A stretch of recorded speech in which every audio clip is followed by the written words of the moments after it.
It is February the 1st, 2025. I'm Chris, and this is the future of photography. The future of photography.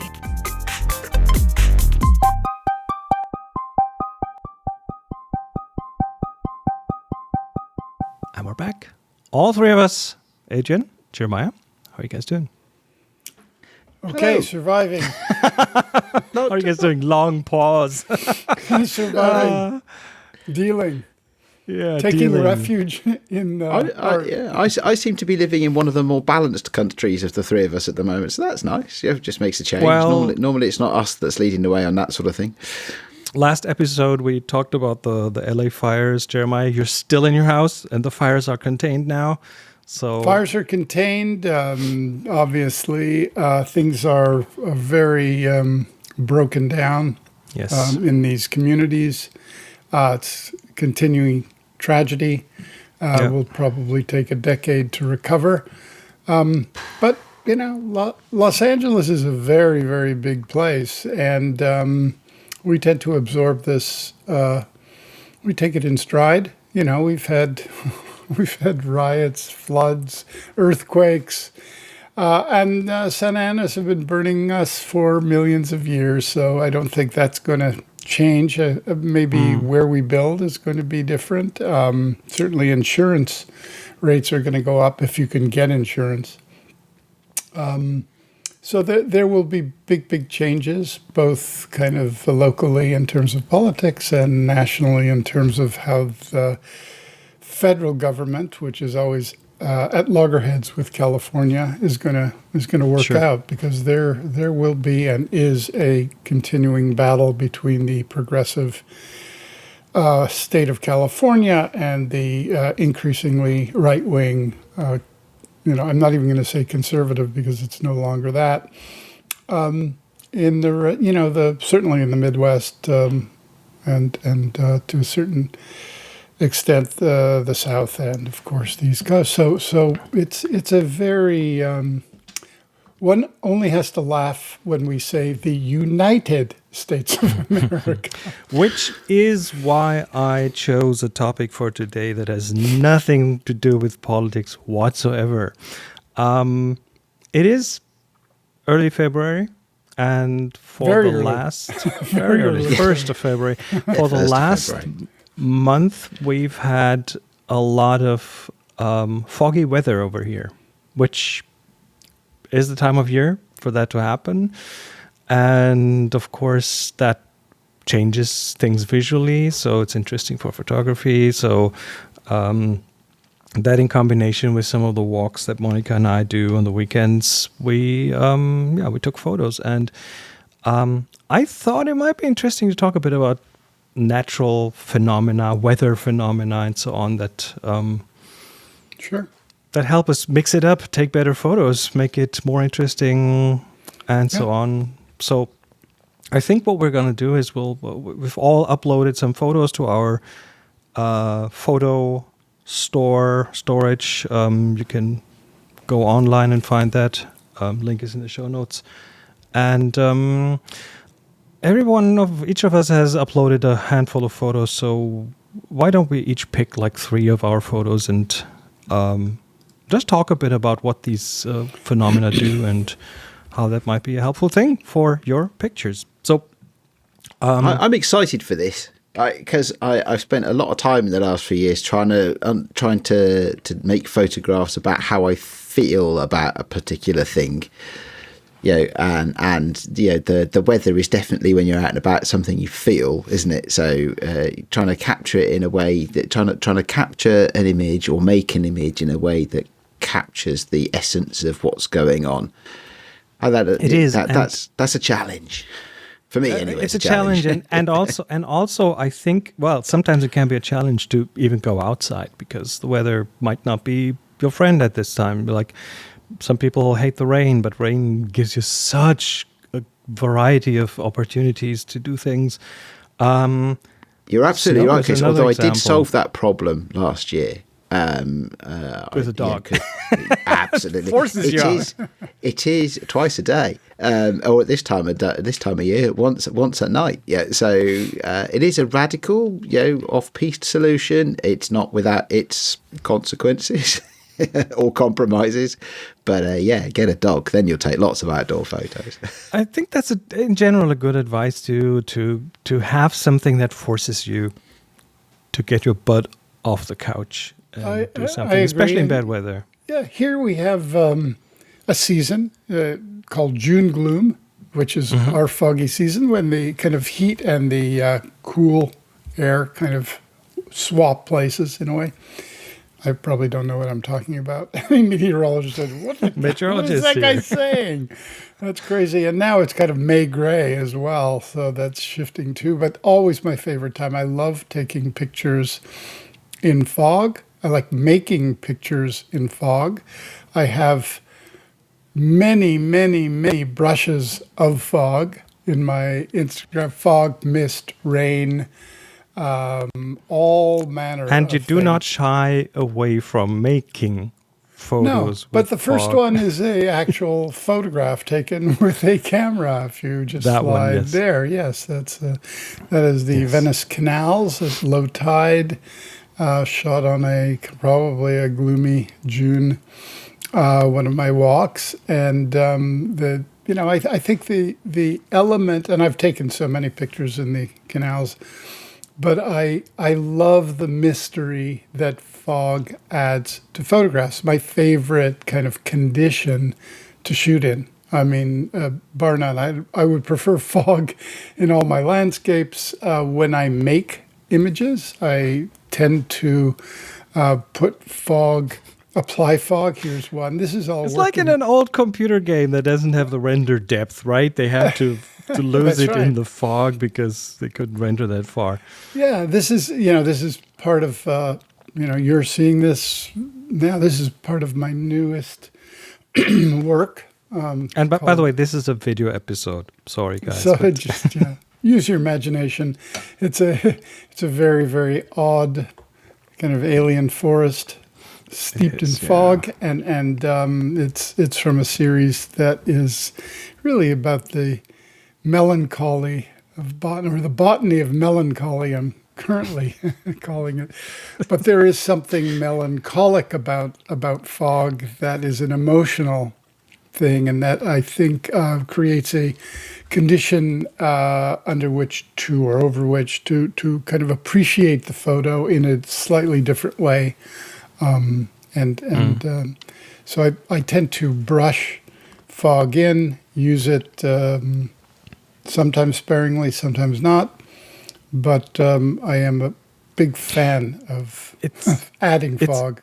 It's in general like fog or shadows. Whenever something is not fully visible, your own imagination has to kick in and fill in the blanks. So you get It's to. what McLuhan used to get say. busy. It becomes a hotter medium. I think for it depends on where it is, though. So you've got there an image that you've made, Jeremiah, that is very much of a forest and fog, and that's a concept. I don't know that I'd call it a trope, but it's at least a concept that's used in lots of movies and stories, and horror films and Harry Potter films and all sorts of stuff, isn't it? And what if you had? You live near the beach, right? So when it's foggy and you go for a walk along the beach and the sun is just burning through, I find that, like, open spaces in fog, I find to be Magic. quite, Absolutely. not gloomy and not scary in the slightest. So Mystical.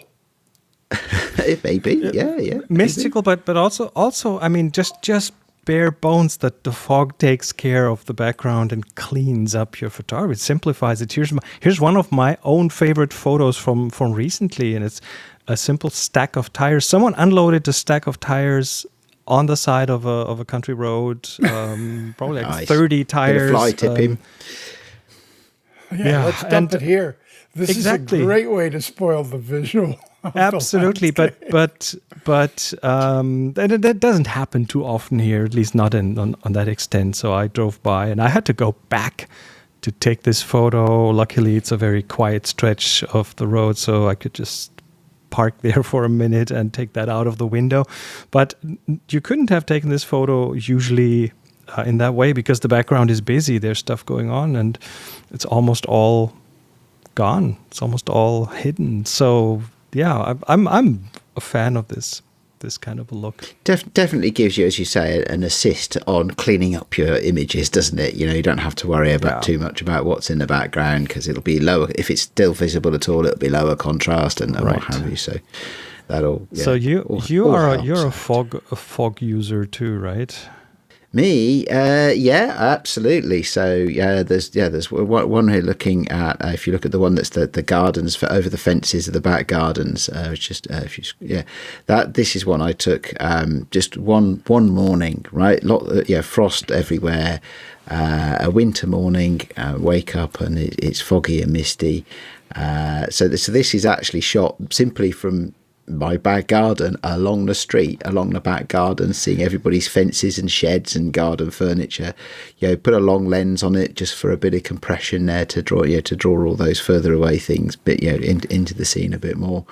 I've got this nature of it. Do you know what this particular image? I've got a print I really love. Just an A4 print on an inkjet. Not a particularly flashy in the technical sense print, but it comes out beautifully as a lower contrast print. This image is one of my favourites I've done and I've printed in the last couple of years actually. One thing we could request of photographers. There are a lot of tools that enable you to add layers of fog for those bold enough to start to use that. And it's very interesting to take a image shot, let's just say in simple overcast, and layer up the fog in the background slowly but surely and build it to compare the original image with what you feel when you look at that same image that has been fogged out. The dehaze slider in Lightroom goes both ways, right? That's right. I've never really used it to rehaze something. I'm not sure how well that works though. Is it clever enough to get the depth of it right, or is it just as? Well, I think you can mask. You can mask, and you can do that in Lightroom pretty simply now. And so you can mask areas of the print to eliminate or add layers of fog, and that's it's a simple tool. Right. But what that would do is it just conditions you to look at your images in a slightly different way. You could add rain, you could add drops, you could even add reflections of light off puddles, which you can add as well. But I think we're just getting to the point of saying it's important to be able to appreciate the difference between atmosphere that is added to a photograph, either through weather or creative software, but it does change the feeling of the image in a significant way, and I think that's where we're going with fog and bad weather. So next weather pattern is rain. Actually, this one's snow, Chris. This one's or one of snow. mine. Snow. It falls from the sky. It falls from the sky. So this says snow, and it's not just snow; it's snow at night in terms of the weather conditions. So this is wild. This is probably less than a month ago, actually, or about a month ago. I did a collection of these, or took some of them and put them as a little new collection on my website, adrianstock.com, in case anybody wants to go see it. Yes. What I was after here was apart from going out in the garden and playing in the snow with Ellie and Jasmine, who were in the shot, is to what I was aiming for was to try and capture what it feels like being out in the dark, playing in the snow. I had a simple torch. I think it might even have been a bike light. I think it's like the front light from a bike, because we've got a few of those lying around the house, and I just picked one up and used it as a torch. and my little Olympus Tough camera, because it was properly wet and cold and miserable out there, and I just and because I know how that camera works quite well, I chose it on purpose because I knew what would happen when I used it in those conditions. Because the light is pulsed. Well, that's the light from the torch. There's an LED backlight, so I'm guessing it's a pulsing light, although it's battery powered. So I'm not quite sure what the electrical consideration of that is. I would have, Saves energy, probably. Does it? Yeah, maybe. So what you've got here is a garden lit just by the torch because it was dark, it was at night, and a slow shutter speed. Didn't need to do anything fancy because I knew the camera would have a slow shutter speed in those situations, and so I was able to actually just play with the light until I got the effect I wanted. I did have, as I was loading this up into our...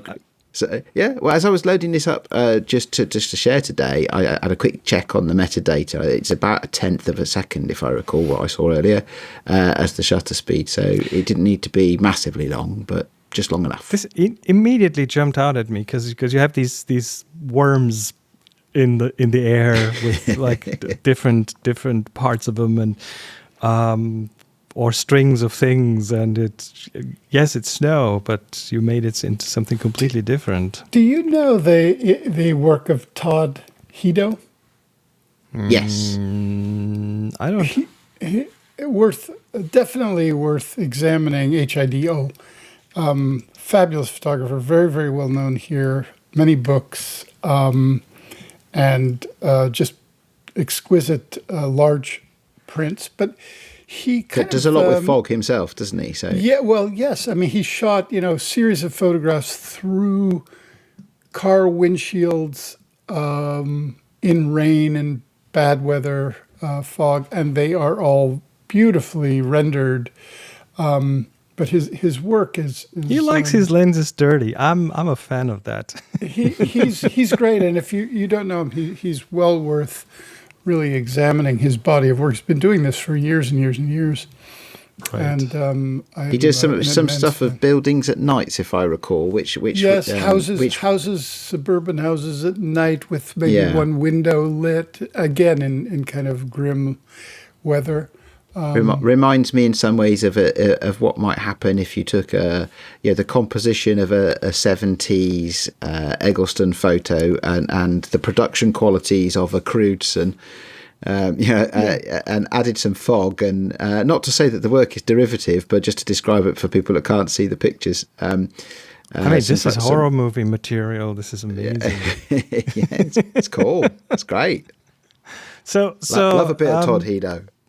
That reminds me of one photo that I shot years ago, which was in the rain, and it's this one is in Kathmandu, and there was a downpour of rain, and we stopped by the side of the street in front of a shutter that was in front of a shop, and you have these elements. Well, first of all, you have the warm light that you see is directional coming at you, but it's not visible. It's just coming around the corner, being reflected. And that's from a motorbike or a car coming down the road. And it reflects in the shutter and up in the roof where you see the rain pouring down. And of course, it surrounds the motorbike that's there being rained on. And this was such a lucky accident because what you see, the halo around the motorbike, that's a drop on the lens. That is just dirt doing that. And it was one of those where I initially thought, that's not supposed to be there. But then I totally fell in love with it. So rain does cool stuff. And you should, I think everyone should have a camera that is at least partially rainproof, because that will really help. Yeah, absolutely. Funny you should mention that, because I did a bit of swap of kit this month as well. I say this now, it must have been last month now because it's February now, but I had a couple of lenses for my Fuji kit that I wasn't using, and I swapped them out for some that were weatherproof. So I've got the 35 f2 and the 16 f2.8 now, sometimes known on the internet as the Fujicron lenses. And that's great because that means I've got like proper, a decent range of focal lengths now, all weatherproof, and the camera's weatherproof as well. So also, get yourself a plastic bag or saran wrap and or an Olympus Tough camera. This is one of these microfiber things that you. It's for a kitchen usually, but I always have one of those in my jacket pocket when I'm out shooting. Yeah, you me can too. quickly cover up the camera, wipe it off. It's brilliant. Dries quickly. Yeah, here's an image. I have one of those ones that comes in its own little bag, so it's small, way smaller than your fist even. It's just and doesn't weigh anything, so it looks like a sore thumb. This is an image. Again, this is a created image that I made, but again, I added the fog to kind of separate, obviously, the foreground from the background. It's very reminiscent of a Japanese painting. That was the inspiration. Sort of classical, but the fog itself really pushes the eye towards the yellow and the kind of plant in front. It would be a completely different image without. Totally. And I do have another image.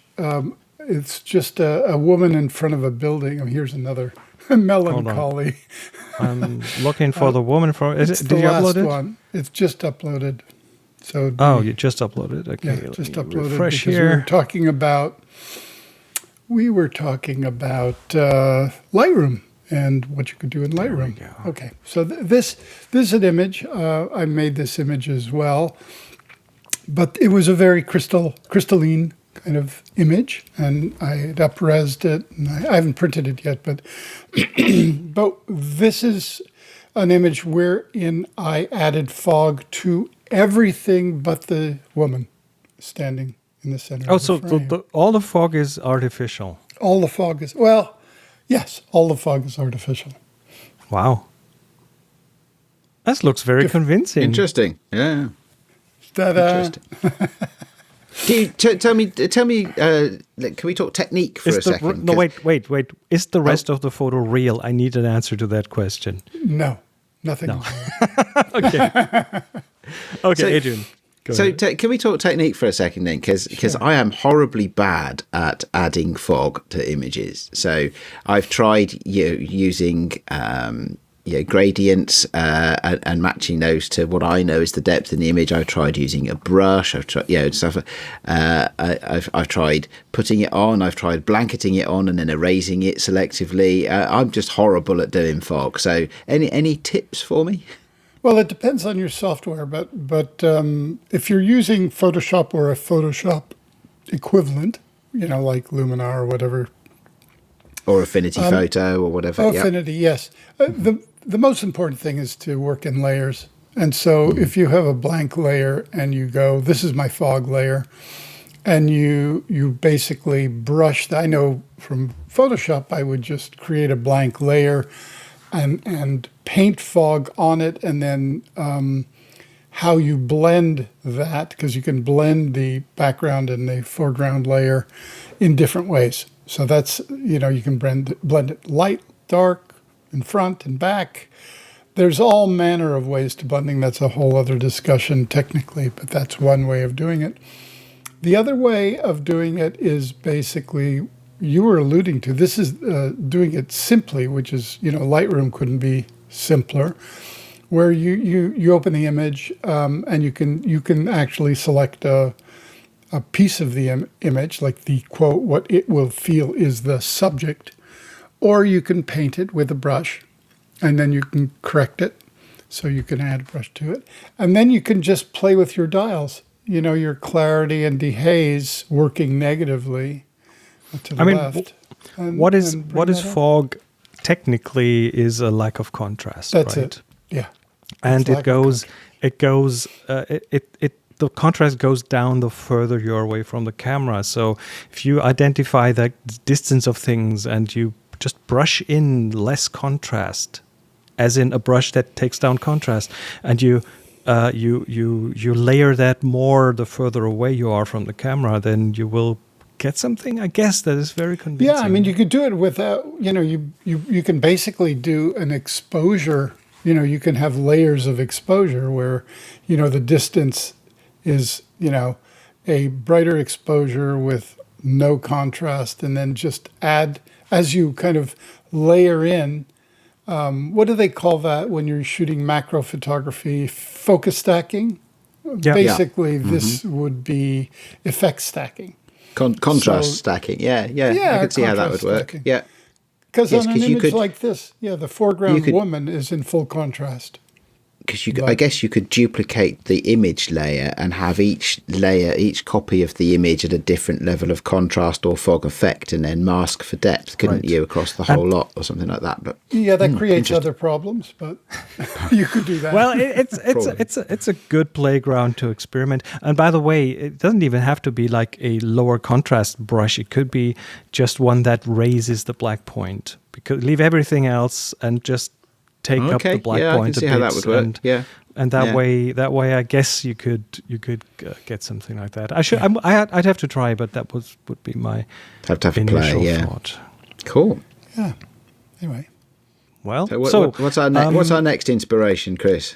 Snow. I think so. Well, we had your snow photo with the with the worm strings hanging down from the sky. But in general, snow does a thing that I like, and it doesn't even come out that well. Well, first of all, it makes for a more contrasty photo in general. It takes it clears up the color palette of a shot, so you end up with something that's way more akin to a black and white photo. And if you shoot something from below, I'm thinking of like people taking pictures of birds in flight and so on. You have this enormously big reflector on the ground that lights up things that are above you. So especially for birders who want to take pictures of birds in winter, winter is perfect because you will often shoot against the sky, so you have a big contrast problem. You have to either blow out the sky or underexpose the bird. Or if it flies over that white landscape, you have beautiful plumage from against the sky because it's so lit up. And it makes pictures into more of a graphic representation. I mean, it's almost a maximum simplification of photo. Well, I like a graphic photograph. So, and this one you're showing here, Chris, I have a question about it because it's in some ways, it's very precisely composed. So that you use the path that you're walking along as the leading line to the tree that is the subject, and you've got all the little trees dotted precisely along the horizon, which is great. But you've achieved with your subject tree pretty much the space entirely around it. So my question is this: is this an amazingly precise composition that you were really thinking about, or was there a little bit of cleanup around the subject tree in post? No cleanup. It's and it's an actual photo. This is along a path that Monica and I take like regularly when we take a walk, and so that tree is on a bunch of photos. It's not rare in my library. And but the addition to the snow that you see is that behind the trees you have mist and fog that again takes out some of the landscape behind it, which would otherwise be in the way. So so it's not as flat as it looks in the distance. Then especially on the left, you can sort of guess there is a bit of a hill thing going on that would usually clash with the trees in terms of the brightness, and this fog brought out everything very nicely. And it's cool. I like it. When you're dealing with fog and snow, and I, being born in Montreal, this is not an unusual weather condition for me in the folly of my youth, but there's a very fine line between an image that has no sense of focus and how to create a very specific eye draw to the image. For example, if having a few years ago when I photographed in Antarctica on intense overcast, for example, massive wide landscapes with literally nothing but ice and snow, to find a condition of a horizon line or a object or a rock or a cairn, something like that to draw the eye, really then defines the scale of the landscape. Like without that tree, you wouldn't really have a sense of total scale. How the distance you are from that tree, you can imagine that. Without that, it would just be off to infinity. You wouldn't really know where to look. And so I think that when you're dealing with snow, which is, I think, one of the more difficult conditions to photograph in, one has to be very, very conscientious of exposure, obviously composition, the difference between sky and ground. If they're all one, then you're just might as well shoot this on a white cyc. We used to say that when I made commercials, and people would like, Yep. Let's bid this for like the Arctic, and we'll go up there and we'll fly, and then we'll have a guy standing there. So it's like, might as well shoot it in the studio. By the way, some of these weather phenomena you can shoot from what I consider the outside, as in there might be a thunderstorm that is far away on the horizon, and you get this. Here's one of my favorites from years ago. That is just a big rain shower over. I think that's Reykjavik, and I was lucky enough to have my camera with me, to not be there at that same time, but be on the other side of the bay and have a long lens on it. And it was pouring for maybe 5 minutes there, like crazy, and then stopped. And visualizing these phenomena from the outside. Nice. I'm a fan of that. If it's possible, this takes a lot of luck. There was no planning about this. Yeah, it's like those storm chaser imagery, right? Yes. Like, wow. But I didn't chase the storm chased me.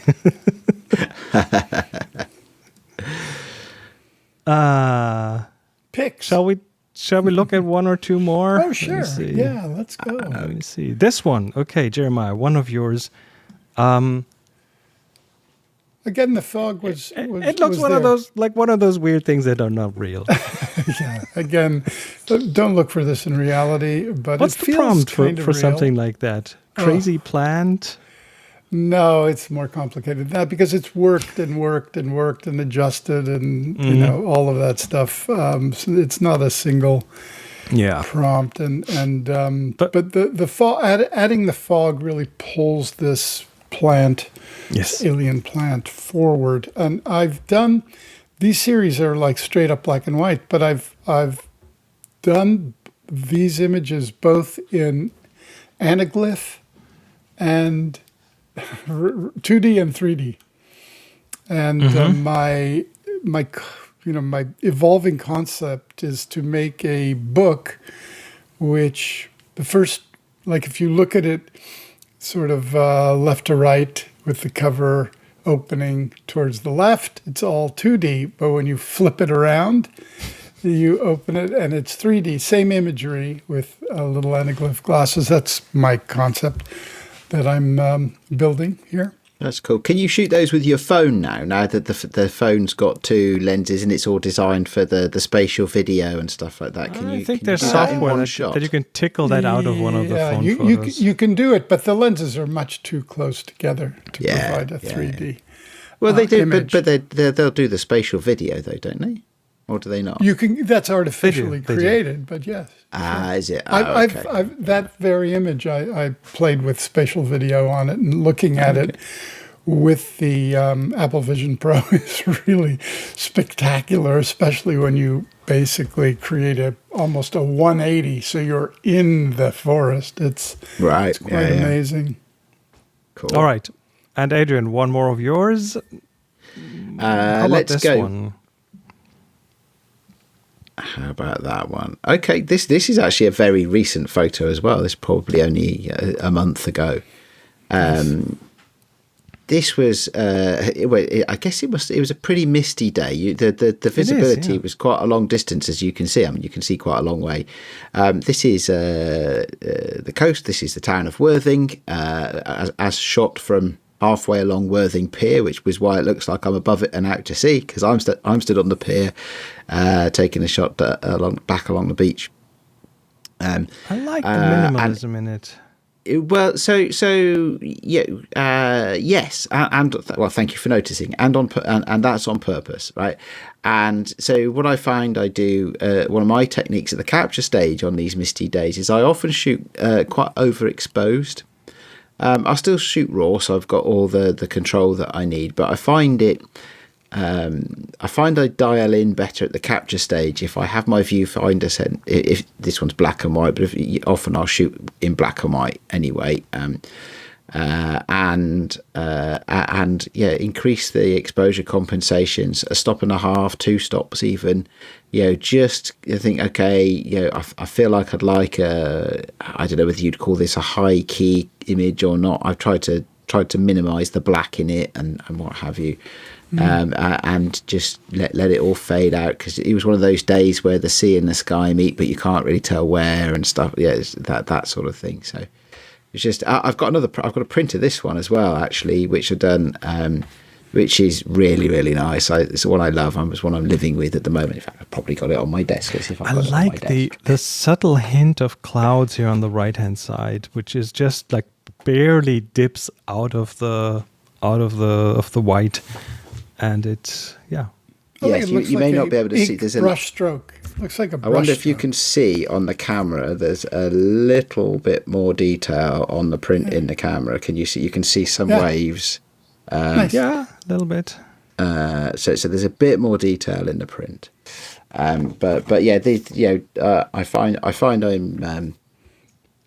I like to shoot for print these days. So actually having a sort of lower contrast view of these things, because the print is typically a bit lower contrast than the screen. Is a good way for me to get the result I'm looking for as well. So yeah, very happy with this one. Cool. Very cool. So everyone, go out. Bad weather isn't bad. Bad weather is good weather.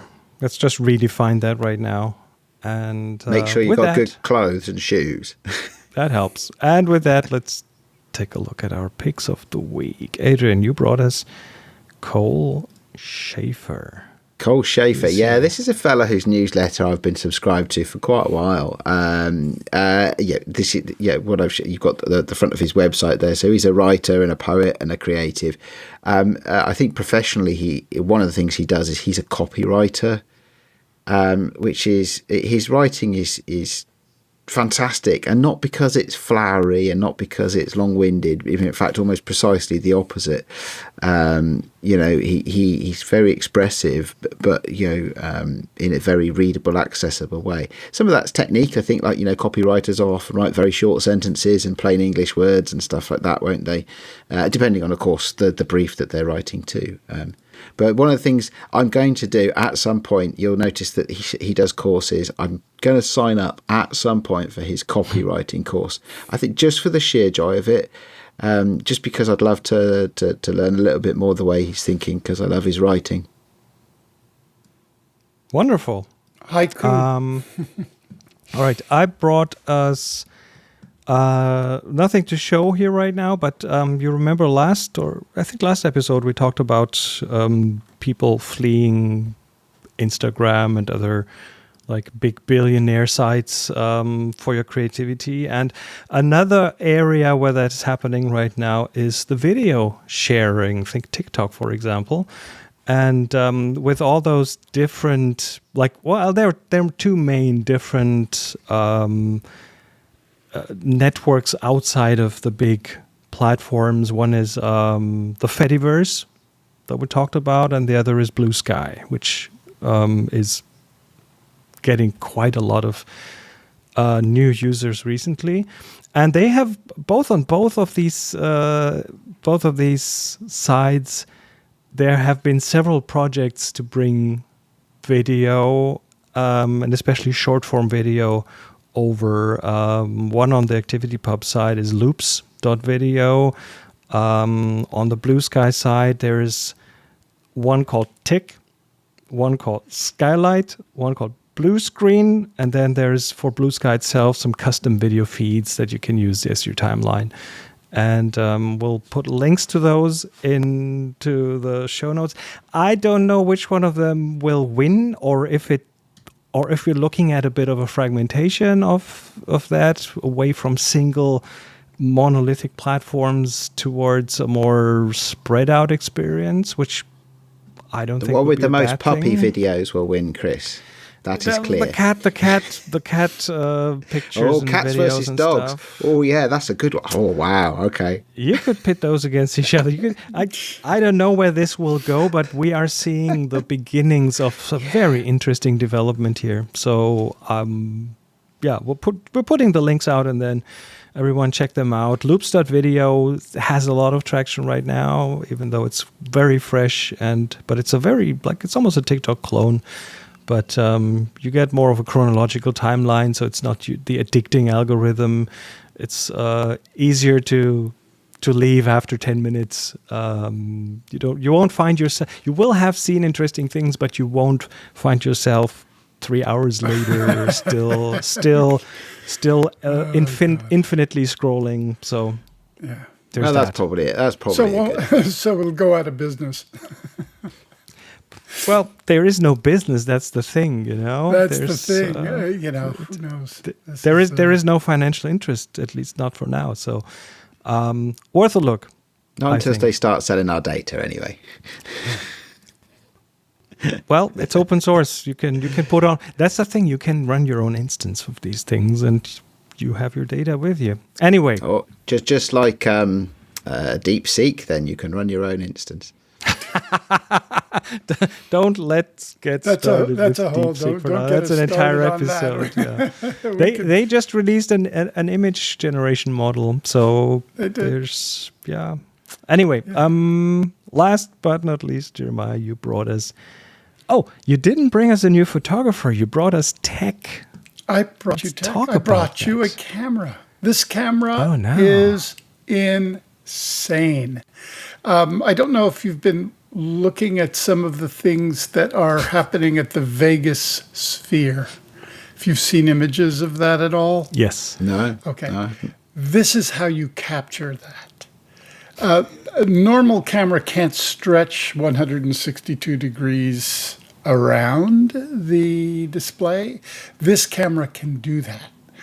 It is a kind of a light bending, transformative. This looks crazy. Yeah, not for kind of selfies, but this is a purpose-built camera to fulfill the creative instincts necessary to make amazing pieces for the dome.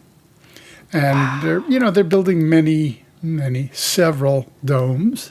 I mean, just look And- at the lens. That's Yeah. So when you kind of do a little bit of a dive here, it basically, if you could imagine, it just pulls the light around and 18 times 18K pixels and it'll shoot in a fast square too, format. slow motion. I mean, the amount of data that is being recorded quickly. Have you been in the Sphere? Not yet. Friends of mine are going today, actually, or next week. I just haven't had that. I wanted to see you too there. I just didn't have the opportunity to leave LA, wherever I was. But I will. Obviously, I'm interested in how can I create some stuff for this? So just I know people watching it who've as it done flicks that. past. Yeah, that's it. So it's an 18K camera. It's almost square. That means it's 300 and something megapixels. But it's not square because it's spherical. Really, it's really designed It for the shoots on a projection. square sensor, but it On a has square to be Yeah, it's modified. It has to be Okay. modified. It has to Right. be Okay, geometrically interesting. messed And with. and so the forth. also there is there's some really interesting videos about how the sphere is constructed, and how close the LEDs are to each other to create a kind of pixel density from a distance that really creates a sharp image. So wild. it is it's pretty amazing. I think it's amazing. Cool. I remember at the end of the 80s, the first experience of like a spherical cinema I had in Paris, La Géode, big shiny sphere that you can walk inside, and there's a cinema inside. And Yeah, that wasn't even like that good, but this is on a totally different level, I guess. yeah. It's supposed to be phenomenal. Anyway, All right. that's what I bring. Thank you very much. That brings us to the end of this episode. You can find us at thefutureofphotography.com. We have our photos on the link is in the show notes. And of course, join our Discord at tfttf.com. Join TFOP and talk to us. And with that, everyone have a nice rest of your week, and we'll see you again soon. Until then, See you later. Take care. bye-bye. You've been listening to The Future of Photography.